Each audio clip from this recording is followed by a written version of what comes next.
Oke teman-teman, jadi kali ini saya akan menjelaskan mengenai era demokrasi liberal tahun 1950 sampai 1959.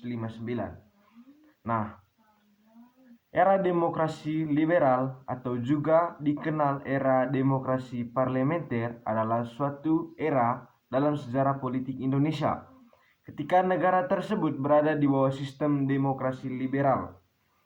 Selama periode ini, Indonesia menyelenggarakan pemilihan umum legislatif pertama dan satu-satunya yang bebas dan adil hingga tahun 1999 saat memasuki era reformasi.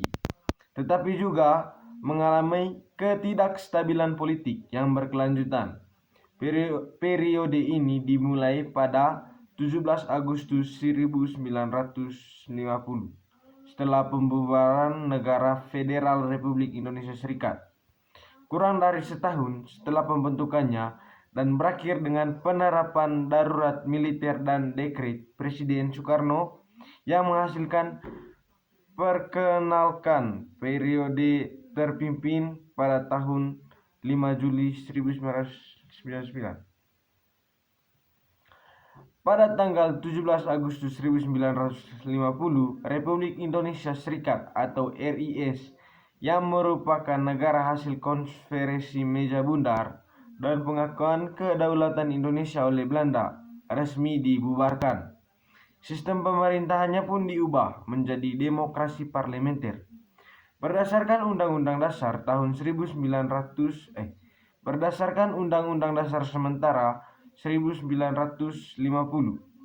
Periode demokrasi liberal ditandai oleh pertumbuhan partai-partai politik dan pemberlakuan sistem pemerintahan parlementer, namun juga oleh periode ketidakstabilan politik yang panjang dengan jatuhnya pemerintahan satu demi satu.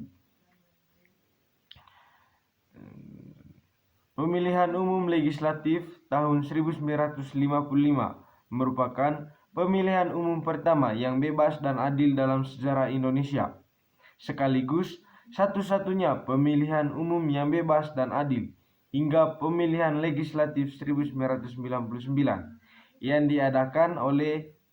diadakan pada akhir rezim Orde Baru.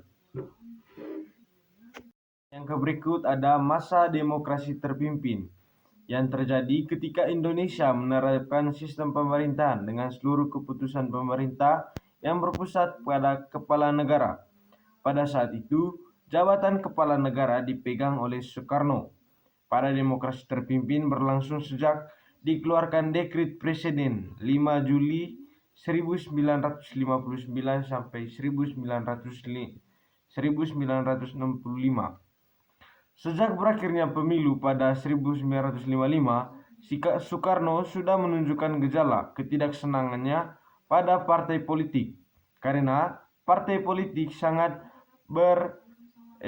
berorientasi pada kepentingan ideologinya sendiri dan kurang memperhatikan kepentingan politik nasional secara menyeluruh. Di samping itu, Soekarno melontarkan gagasan bahwa demokrasi parlementer tidak sesuai dengan kepribadian bangsa Indonesia yang dijiwai semangat kekeluargaan dan gotong royong. Politik pada masa ini diwarnai oleh tolak ukur yang sangat kuat antara ketiga kekuatan politik utama waktu itu, yakni Presiden Soekarno, Partai Komunis Indonesia, dan Angkatan Darat. Yang berikut ada karakteristik demokrasi terpimpin. Karakter utama demokrasi terpimpin adalah penggabungan sistem kepartaian dengan terbentuknya DPR-GR. Meski begitu, peranan lembaga legislatif dalam sistem politik nasional menjadi lemah. Begitu pula dengan hak asasi manusia.